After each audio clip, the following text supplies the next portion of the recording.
Jeeva today பார்வையாளர்களுக்கு வணக்கம். இன்றைய நேர்காணலில் தேசிய தௌஹீத் கூட்டமைப்பினுடைய ஒருங்கிணைப்பாளரும் தலைவருமாகிய பிஜே அவர்கள். சார், இப்ப ஒரு நாடே பரபரப்பா பேசுற ஒரு செய்தி நீங்க கேள்விப்பட்டிருப்பீங்க. பதவி பறிப்பு மசோதா 30 நாளைக்கு மேல சிறையில் இருக்கக்கூடிய தண்டனை பெற்றவர்கள் பிரதமரோ முதலமைச்சரோ அமைச்சரோ யாரா இருந்தாலும் அவர்களுடைய பதவி உடனடியாக பறிக்கப்படும். நீ சிறை தண்டனையை அனுபவிச்சுக்கிட்டு விசாரணையை நடத்திக்கிட்டு கோர்ட்டில் கேஸ் அப்பீல் போயிருக்கேன்னு சொல்லிக்கிட்டுலாம் இருக்க முடியாது. அவ்வளோதான். 31வது நாள் நீ எந்த பதவியில் இருந்தாலும் டீஃபால்ட்டாக உனக்கு போயிடும் பதவி. அப்படிங்கிற மசோதாவை கொண்டு வந்ததுக்கு எதிர்க்கட்சிகள் கடுமையான எதிர்ப்பை தெரிவிச்சிருக்கிறாங்க. இப்போ பிஜேபிக்காரங்க என்ன சொல்கிறாங்க, ஏங்க இதில் என்னங்க இருக்குது, குற்றவாளிகள் தண்டிக்கப்படணும், சாதாரண சின்ன மனுஷன்னா விட்டுறீங்க, பெரிய மனுஷன் பெரிய பொறுப்பில் இருந்தால் அவன் அப்படியே பதவி அனுப்பிச்சிட்டே இருப்பானா, இது இப்படிலாம் இருந்தால் தான் நாடு சரியாகும் அப்படிங்கிற மாதிரி வலதுசாரிகள் பிஜேபியினர் இந்த மசோதாவை ஆதரிக்கிறாங்க. உங்கள் பார்வை என்ன இந்த மசோதா குறித்து? அதாவது குற்றவாளிகள் பதவியில் இருக்கக்கூடாது அப்படிங்கிற அந்த அடிப்படை கரெக்டு. ஒரு குற்றச்சாட்டுக்கு உள்ளானவர்கள் தண்டிக்கப்பட்டவர்கள் பதவியில் தொடர்வதற்கு தார்மீக ரீதியாக அவங்களுக்கு உரிமை இல்லை. ஒரு நாட்டுடைய கௌரவத்துக்கு அது கிழக்குத்தானே. அது அந்த நோக்கம் கரெக்டான விஷயம். ஆனால் குற்றவாளிகள் யார்? குற்றம் சாட்டப்பட்டவர்கள் குற்றவாளியா? குற்றம் சாட்டப்பட்டு அது விசாரித்து நீதிமன்றத்தில் நிரூபிக்கப்பட்டு நீதிமன்றம் தண்டனைன்னு கொடுக்குமே, அப்போ குற்றவாளி ஆகுறாங்களா என்றால், குற்றவாளிகளை நீதிமன்றம் தீர்ப்பு அளித்த பிறகுதான் ஒருத்தர் குற்றவாளி ஆவார். அரசாங்கம் ஒருத்தரை பழி வாங்குவதற்காக என்ன செய்வாங்கன்னு கேட்டால், இவன் அந்த களவான்ட்டான் இதை களவான்ட்டான்ட்டு ஏதோ ஒரு கேஸை போடுவாங்க. போட்டு முதல்வராக இருந்தாலும் கெஜ்ரிவாலை பிடிச்சி போட்ட மாதிரி, சிபு சோரனை பிடிச்சி உள்ள போட்ட மாதிரி, அது மாதிரி பிடிச்சி உள்ள கொண்டே போடுவாங்க. போட்டவுடனே நீதிமன்றத்துக்கு என்ன ஒரு முறை இருக்குன்னு கேட்டால், நம்ம நாட்டில் இது ஒரு மோசமான ஒரு விஷயம். நீதிமன்றத்தில் சிறையில் அடைக்கிறாங்கல்ல விசாரணை கைதி, இது ஒரு கொடூரமான ஒரு நடைமுறை. நீதிமன்றம் என்ன செய்யணும்னு கேட்டால், வழக்கு பதிவு பண்ணிட்டியா, வழக்கு நடத்து, அவன் சுதந்திரமாக இருப்பான் அப்படின்னு சொல்றதுக்கு பதிலாக என்ன செய்யறாங்க, நீதிமன்றத்தில் இவன் பிடிச்சி கொண்டே கொடுத்த உடனே, போலீஸு கொண்டே கொடுத்த உடனே 15 நாள் காவல்ன்றுவாங்க. 15 நாள் முடிஞ்ச உடனே மறுபடியும் கொண்டே நிப்பாட்டுவாங்களா, இன்னொரு 15 நாள் காவல், மறுபடி 15 நாள் காவல், இப்படி 15 நாளாக எக்ஸ்டென்ஷன் பண்ணிக்கிட்டே இருக்கிறாங்க. அதுல இந்த பொருளாதாரம் சம்பந்தமான குற்றச்சாட்டுகளாக இருக்கும் என்று சொன்னால் அதுக்கு ஜாமீன் லேசில் கொடுக்க மாட்டாங்க. அப்ப அவன் அரசாங்கத்தால் பொய்யாக வழக்கு போடப்பட்டு ஒருத்தன் கைது செய்யப்படுறான். அவன் முதல்வராக இருக்கட்டும், சாதாரண குடிமகனாவே இருக்கட்டும், அவனுக்கு விசாரணை கைதி என்ற நிலையில் அரசாங்கம் தண்டித்து விட்டு அவன் குற்றவாளிகளை பதவி நீக்கிறோங்கிற எப்படி நியாயமாகும்?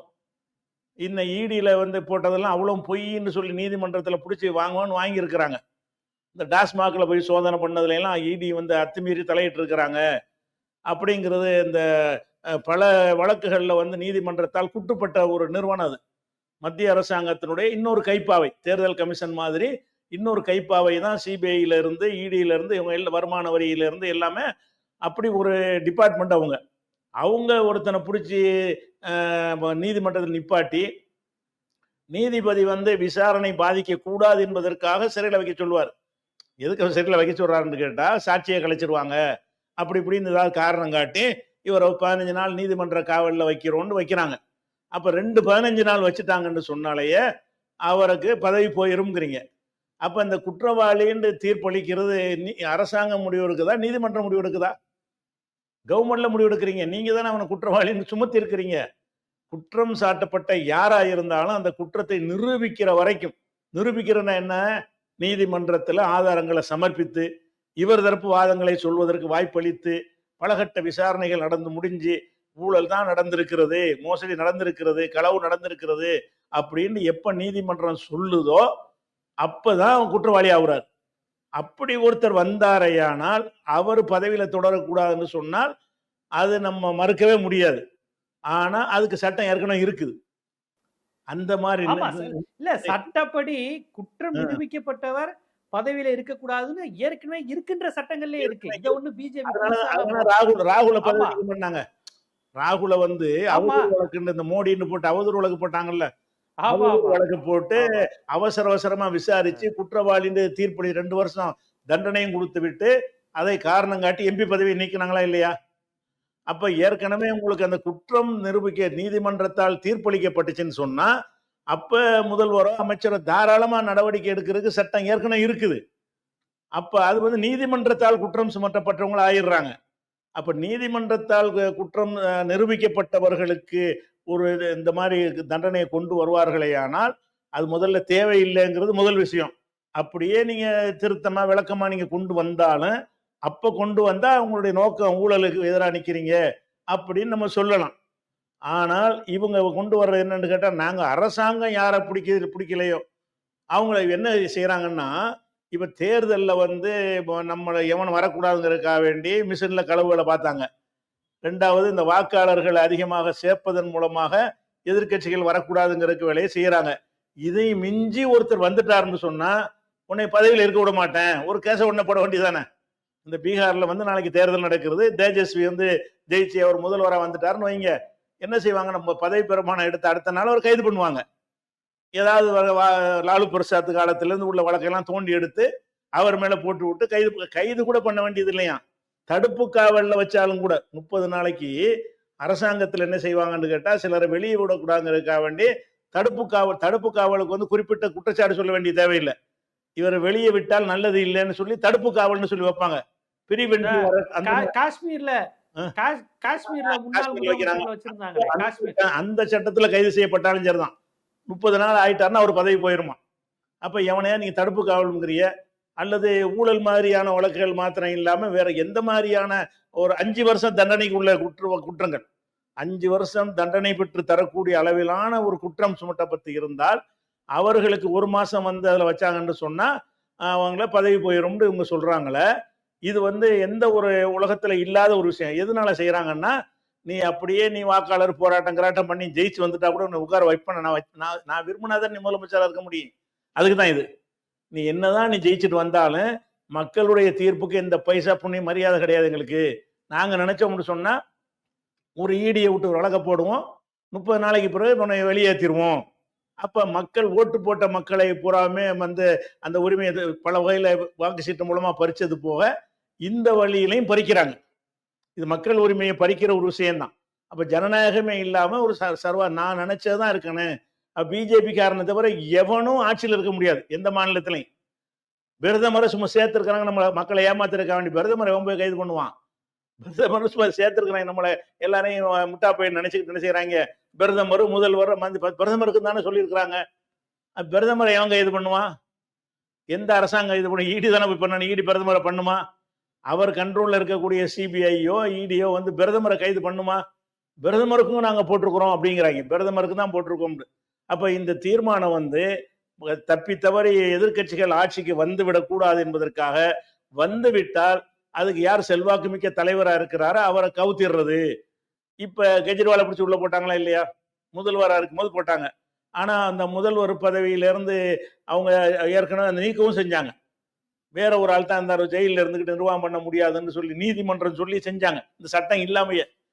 அதே மாதிரி சிபு சோரனை உள்ள பிடிச்சி போட்டோன்னு அவருடைய மகனை வச்சு நினைஞ்சாங்க, அவங்களும் ஆட்சி பண்ணாங்க. இப்ப அதனால இந்த சட்டமே தேவையில்லாது. ஆனால் இவங்க தடுப்பு காவல்லையும் பிரிவென்ட் அரெஸ்ட்லையும் அல்லது விசாரணை கைது என்ற அடிப்படையில் வழக்குகள் போடுவதன் மூலமாக அந்த மக்களால் தேர்ந்தெடுக்கப்பட்ட அந்த ஆட்சியை வந்து கவிழ்க்கிறதுக்கு முயற்சி பண்றாங்கன்னு சொன்னா, இது வந்து அப்பட்டமான ஒரு அடக்குமுறை, ஒரு சர்வாதிகாரம் என்பதை வச்சு ஒத்துக்கிறணும். அதே நேரத்துல இது இன்னும் சட்டம் ஆவல. இதை வந்து இந்த மசோதாவை பார்லிமெண்ட்ல இணைஞ்சிருக்காங்க, தாக்கல் பண்ணியிருக்கிறாங்க.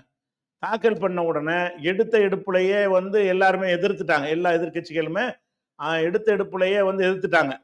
ஆனா அதுல ஒரு விஷயம் என்னட்டா, எந்த ஒரு மசோதாவை தாக்கல் பண்றதா இருந்தாலும், வித்தியாசமான ஒரு புதிய மசோதா கொண்டு வருவதா இருந்தாலும் அதனுடைய நகலை வந்து எதிர்கட்சி கொடுக்கணும். எல்லா எதிர்கட்சியும் கூப்பிட்டு இந்த தீர்மானம் கொண்டு வர போறோம், நீங்க நல்லா படிச்சுட்டு வாங்க, நாளைக்கு தாக்கல் ஆகுது, உங்க கருத்தை சொல்லுங்க அப்படிங்கிறது தான் இது வரைக்கும் உள்ள மரபு. எந்த ஒரு மசோதா தாக்கல் பண்ணாலும் அந்த மசோதாவுடைய நகல் வந்து முன்னரே கொடுக்கப்பட வேண்டும் எதிர்கட்சி உறுப்பினர்களுக்கு.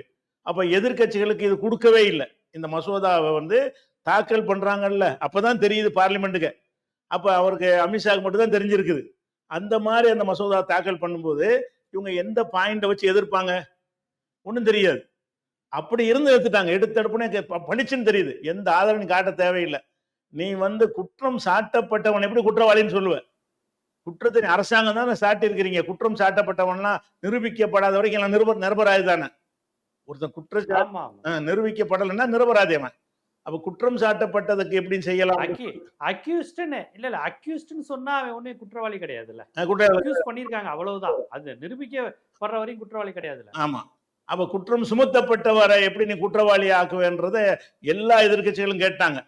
கேட்டவன் என்ன செய்யறாங்கன்னு கேட்டா, ஆகா இது வந்து ரொம்ப எதிர்ப்பு வருதுங்கிறதுனால வேற ஒரு கோணத்துல தான் இதை வந்து நம்ம செய்யணும்னு சொல்லி நாடாளுமன்ற கூட்டுக்குழுவுக்கு அனுப்புதல் அப்படின்னு ஒரு குரல் வாக்கு மாதிரி ஓட்டெடுப்பு நடத்துறாங்க. குரல் வாக்குன்னு சொன்னா சபாநாயகர் எதை விரும்புறாரோ அதுதான் எனக்கு சத்தமா கேட்டுச்சுன்றாரு. குரல் ஓட்டெடுப்புன்னா ஒவ்வொருத்தரா வாக்களிச்சாங்கன்னா எண்ணி பார்ப்பாங்க. குரல் ஓட்டுன்னு என்ன செய்யறாங்கன்னா, ஆம் என்று சொல்பவர்கள் சொல்லுகன்றுவாரு, ஒரு சத்தம் கேட்கும். இல்லைங்கிறவங்க சொல்லுங்கன்னு அது ஒரு சத்தம் கேட்கும். எனக்கு ஆமுங்க சத்தம் தான் கடுமையா கேட்டுச்சு. இதான் சபாநாயகர் எதை நினைக்கிறாரோ அது குரல் வாக்குல நிறைவேற்ற முடியும். குரல் வாக்குங்கிறதுக்குன்னு கேட்டா அவங்க அவருடைய காது கேட்கும் திறனை பொறுத்தும் அவர் கேட்க விரும்புகிற அவருடைய மனதை பொறுத்து அமையும். அப்படிதான் அவர் யார் இதை கேட்க விரும்புறாரோ அதை பொறுத்து அமையும். அப்படியே அப்ப குரல் ஓட்டு இதுக்கு குரல் ஓட்டு வைக்கிற விஷயமா இது? அப்ப குரல் ஓட்டு எதுக்கு வைக்கிறாங்கன்னு கேட்டா, இதை நாடாளுமன்ற கூட்டுக்குழுன்னு ஒண்ணு இருக்கு. நாடாளுமன்ற கூட்டுக்குழுன்னு சொன்னா மக்களால் தேர்ந்தெடுக்கப்பட்ட உறுப்பினர்கள்ல ஒரு 21 பேர், மாநிலங்களவை இருக்கிற ராஜ்யசபா அதுல ஒரு 10 பேர், மொத்தம் 31 பேர். 31 பேர் கொண்ட ஒரு குழு அமைக்குவாங்க. அந்த 31 பேர் எப்படி இருப்பாங்கன்னு கேட்டா, மக்களவையில இருந்து 21, மாநிலங்களவையில இருந்து ஒரு 10, 31 பேரை போடுவாங்க. அந்த 31 பேரும் எல்லா கட்சிக்காரங்களும் அதில் இருப்பாங்க. சில கட்சிகளுக்கு பிரதிநிதித்துவம் கொடுப்பாங்க. அந்த மாதிரி கொடுத்து அவங்க ஆய்வு செஞ்சு அவங்க ஒரு 15 நாளைக்குள்ள இதனுடைய சாதக பாதகத்தை பார்லிமெண்ட்டுக்கு பரிந்துரைக்கணும் அப்படின்னு அந்த கூட்டுக்குழு நியமிச்சிருக்கிறாங்க. அந்த கூட்டுக்குழு தான் நிறைவேறிருக்கே தவிர தீர்மானம் நிறைவேறல. அந்த கூட்டுக்குழு என்ன செய்வாங்கன்னு கேட்டா, நல்ல அறிவார்ந்த வாதங்கள்லாம் பண்ணி பொதுவாக அதை அமைக்கிறது. அறிவார்ந்த வாதங்கள்லாம் பண்ணி இது சரியில்லைங்க, இது இப்படி அநியாயமா இருக்கு, உலகமெல்லாம் நம்ம காரி துப்புவான், ஜனநாயகத்துக்கு எதிராக இருக்குன்ற மாதிரிலாம் விவாதம் பண்ணி வேணாம்னு தான் சொல்லணும் அறிவாளிகள் உள்ள சபையா இருந்தா. ஆனா இவங்க என்ன செய்வாங்க, கூட்டுக்குழுன்னு சொல்லி வக்ஃபு மசோதாவுக்கு அதான் செஞ்சாங்க. இதுக்கு என்ன செஞ்சாங்களோ அப்படி டிட்டோ இதே மாதிரி தான் வக்ஃபு வாரிய முஸ்லீம்களுடைய வக்ஃபுல வந்து முஸ்லீம் அல்லாதவர்களை எல்லாம் நியமிச்சாங்கல்ல, அந்த தீர்மானத்தை கொண்டு வரும்போது கடுமையான எதிர்ப்பு வந்த உடனே அதுக்கும் இந்த கூட்டுக்குழுவை நியமித்தாங்க. நியமிக்கும் என்ன செஞ்சாங்கன்னு கேட்டா, பிஜேபியுடைய ஒரு அமைச்சர் தலைமையில் அதை போட்டு அவங்க அதிகமா இருக்கிற அளவுக்கு அந்த நம்பரை அதிகமாக்கி விட்டு அந்த கூட்டுக்குழுவில் என்ன விவாதங்கள் நடந்து பிறகு நினைஞ்சிட்டாங்கன்னு கேட்டா, அந்த கூட்டுக்குழு வந்து தாக்கல் பண்றாங்கல்ல வக்ஃபு சம்பந்தமான அறிக்கையை, அந்த தாக்கல் பண்ற அன்னைக்கு அந்த கூட்டுக்குழுவில் இருந்த எல்லாரையும் சஸ்பெண்ட் பண்றாங்க.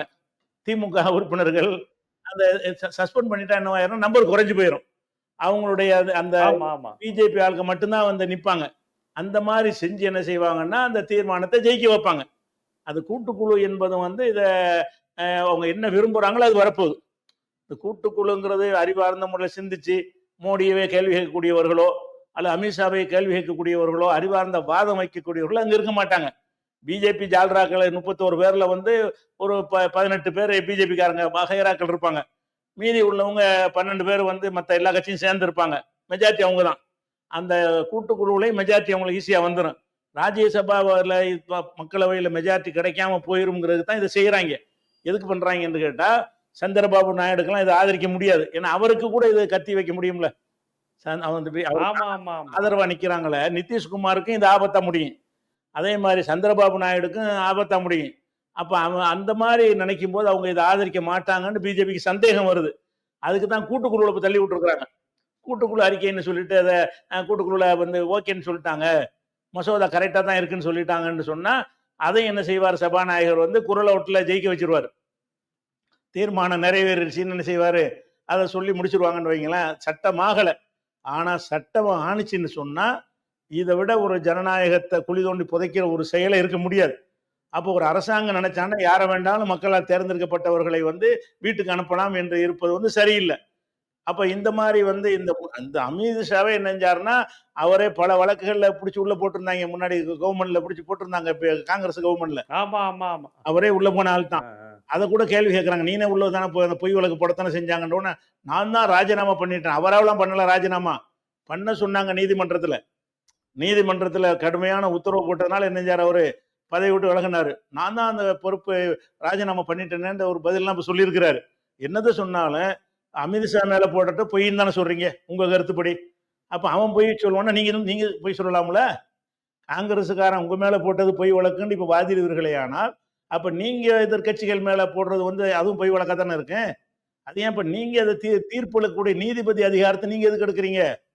அது நீதிபதிகள் அதை எடுப்பாங்க.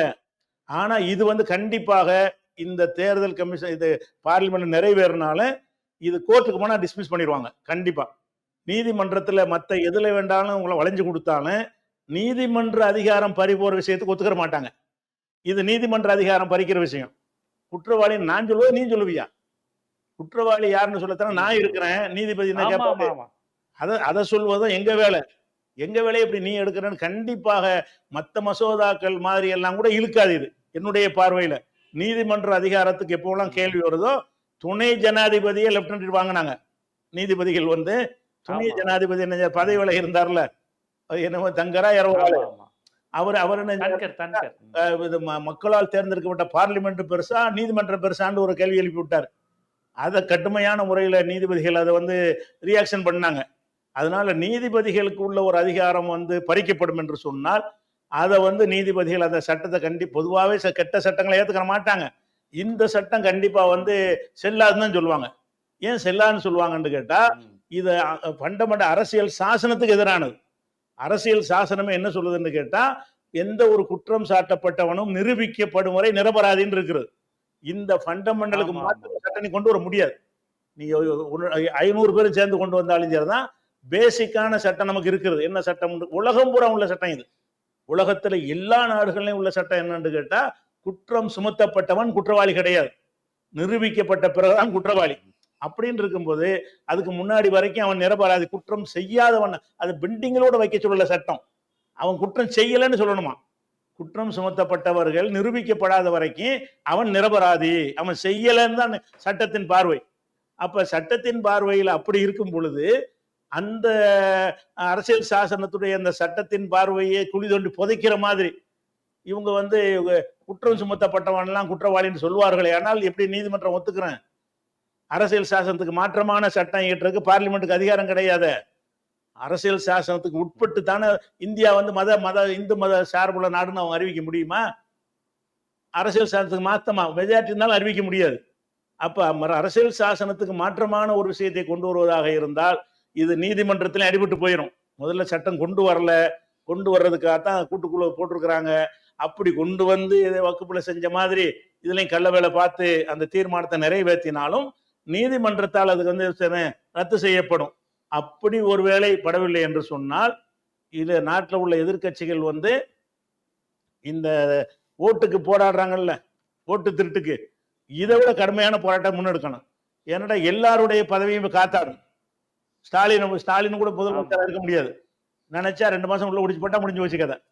அப்போ வந்து எல்லா முதல்வர்களையுமே வந்து பதவி விட்டு தூக்குறதுக்கு இடம் தரக்கூடிய ஒரு சட்டமா இருக்கும் பொழுது அது ஸ்டாலினுடைய பிரச்சனை பார்க்க முடியுமா அல்லது ஜனநாயகத்துடைய பிரச்சனை பார்க்க முடியுமா? அப்ப அது ஸ்டாலின் வந்து நம்ம ஓட்டு போட்டு தானே வந்திருக்கிறாரு. அவரு மக்களுடைய ஓட்டுலான அந்த கட்சி ஜெயிச்சது, அதன்படிதானே முதல்வராக வந்திருக்கிறாரு. அப்ப நாங்கள் யாரை எந்த கட்சியை தேர்ந்தெடுக்கிறோமோ அவங்களுக்கு ஆட்சி இல்லைன்னு நீ சொல்வாயானால் அதை நாங்கள் லேசில் எடுத்துக்கிற மாட்டோம்னு மக்கள் இதை மக்கள் விஷயமா பார்க்கணும். இது வந்து 2-3 முதல்வருடைய விஷயம், 2-3 மந்திரிகளுடைய விஷயம்னு பார்க்க முடியாது. அந்த மந்திரியை நியமிச்சது நம்ம, அந்த மந்திரிங்கிற அந்தஸ்தை கொடுத்தது நம்ம ஓட்டு போட்டு கொடுத்துருக்கிறோம். அப்படிங்கும் பொழுது இதை வந்து சாதாரணமா எடுக்காம இந்த தேர்தலுக்கு நடத்துற மாதிரி கடும் போராட்டங்களை முன்னெடுத்து இந்த சட்டத்தை ஒண்ணுமில்லாம அவங்கள திருப்பி வாபஸ் வாங்குற அளவுக்கு ஆக்குற அளவுக்கு வேலை செய்யணும், போராட்டங்களை முன்னெடுக்கணும். கண்டிப்பா கண்டிப்பா கண்டிப்பா. ரொம்ப ஒரு முக்கியமான செய்தி இது. அரசியல் மட்டும் இல்ல, இந்திய அரசியல் சாசனம் தொடர்புடையது, நமது நீதிமன்ற மாண்புகள் தொடர்புடையது, நமது ஐபிசி போன்ற இந்திய குற்றவியல் தண்டனைகளை பற்றிய அடிப்படை மரபுகளுக்கு மாறானது. அடிப்படை உரிமையான ஆர்டிகல் 19, ஆர்டிகல் 21 இது மாதிரியான அடிப்படை மனித உரிமைகளை சொல்லுகின்ற சட்டங்களுக்கு மாறானது கண்டிப்பா. போன்ற பல்வேறு செய்திகள் இது இருக்கு. இதை வெறுமனே பிஜேபி வெர்சஸ் காங்கிரஸ், பாஜக வெர்சஸ் எதிர்க்கட்சிகள் மட்டும் பார்க்கக்கூடாது. ஒவ்வொரு தனி மனிதனையும் பாதிக்கக்கூடிய ஒரு மோசமான ஒரு சர்வாதிகார சட்டம். இது சட்டப்படி நிக்காது. நிக்கலைன்னா புரட்சி நடப்பதை யாராலையும் தடுக்க முடியாது அப்படிங்கிறத ரொம்ப விரிவா எடுத்து வச்சிருக்கீங்க. மிக்க நன்றி. ரொம்ப நன்றி.